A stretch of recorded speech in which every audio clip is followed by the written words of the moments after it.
All right, the next items on the view menu is the volume envelope and the pan envelope. We'll take a quick look at both of these. However, we'll get more into detail about the plug-in chainer, which is what they're part of, and a little bit later on. Okay, here we are with a sample song I've got open. I'll play a couple seconds of it. There we go. Okay, so we've got some music there. And under the view menu, next thing we've got the volume envelope and pan envelope. And what this is going to do when I open up the volume envelope is it's going to open up the plug-in chainer. And again, we'll get into more detail on the plug-in chainer and all the controls here and the way you can put multiple plugins together and how you can order them and how you can make them, you can put a whole bunch of plugins together in a chain and automate them basically, which is really cool, especially if you've got a bunch of audio files, you need to process them all the same way. But let me just show you real quick basically how these two functions work, seeing how they are under the view menu. What we're presented with is, once we get this plugin open, is that we're presented with the volume control. Right now it's right in the center at 50%, and we have a visual representation of it down here. We actually have and you can see how our slider moves as I move the volume up and down. So when I'm right smack in the middle, there it is. Now, if I want to adjust the volume in different places, what I can do is I can move my cursor down until I come over the line here that's in the center of the waveforms, and I can double click on an area and it puts new key points in for me. So I can take these key points and I can move them and drag them around and adjust the volume accordingly. I'll put one more here and I'll drag this one back down to normal.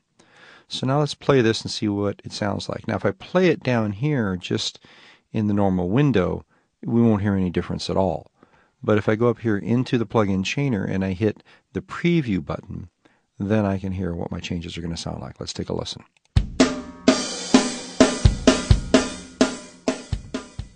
You can also see the volume slider sliding back and forth.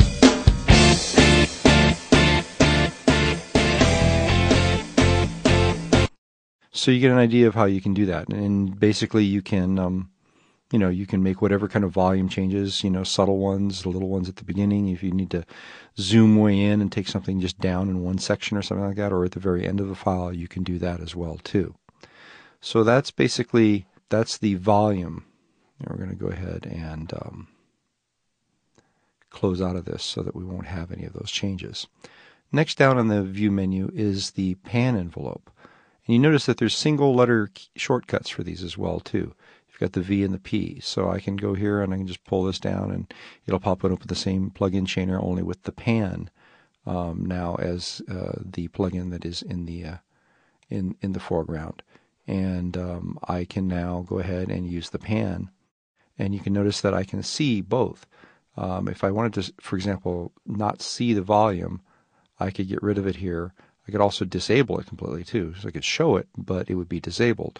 And you can see when I show it and it's disabled, it becomes a dotted line down here. So in this case, I'm going to hide it both. And now you can see that it's a different colored line for the pan. And you can actually see that there's a contextual rollover too, so that it says pan.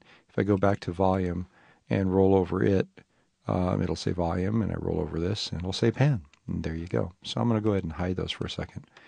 And it's basically the same exact function. I can come in and I can set different key points, and I can just take those and I can drag them around and drag this one way down here and drag this one up here and, kind of get this one back down here, and then we'll put one more in and drag it right back up so we got a stereo right smack in the middle mix.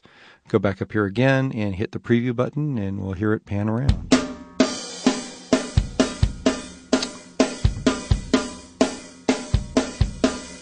And there we go. A true headphone experience. So, and if I come back here and I go to show my volume and enable it, then you can see that it would both the volume and the panning overlap each other, and you can see how they overlap. And again, you can toggle back and forth between the two in terms of which one's active and which one you're actually making changes on right here in the plugin chainer. But again, we're going to get into the plugin chainer in a lot more depth a little bit later on. But I just wanted to show you those two functions because they're right there in the view menu.